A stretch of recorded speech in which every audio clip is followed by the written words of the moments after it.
membangun sumur suci untuk Majapahit di tengah istana. Sumur itu harus digali sangat dalam. Kebo Iwa setuju. Namun saat ia tengah menggali, pasukan Majapahit menimbun mulut sumur dengan batu raksasa, menjebaknya di dalam.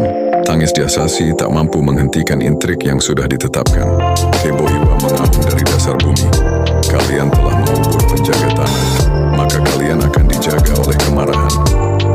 Tanah mulai bergetar. Awan hitam menutupi langit Bali. Beberapa hari kemudian, dari tengah pulau muncul letusan api yang luar biasa. Dari dalam perut bumi, Gunung Batur pun lahir. Gunung itu dipercaya sebagai manifestasi tubuh dan amarah Kebo Iwa. Abu menghujani sawah, desa terbakar, namun keesokan harinya, tanah menjadi subur. Sumber air memancar dari sela-sela bebatuan.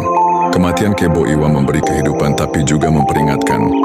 Pengkhianatan terhadap kekuatan penjaga alam tidak akan pernah tanpa harga.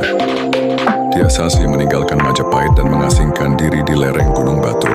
Setiap hari ia membawa sesajen, memohon ampunan kepada arwah sang raksasa. Dalam mimpinya Kebo Iwa datang, bukan sebagai raksasa menakutkan tapi sebagai cahaya. Aku telah memaafkanmu, tapi tanah ini belum tentu memaafkan mereka yang mencemari niatnya. Diasasi meninggal dalam sunyi. Warga mendirikan pura ulun dan batu di tempat terakhirnya berdoa. Setelah kejayaan sesaat, Majapahit mulai retak.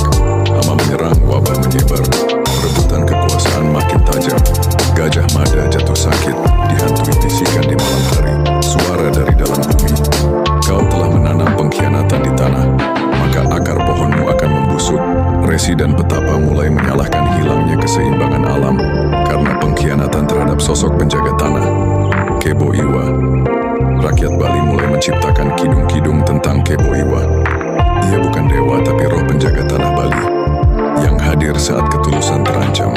Gunung Batur dijaga dengan ritual besar dan setiap letusannya dianggap sebagai peringatan, bukan bencana.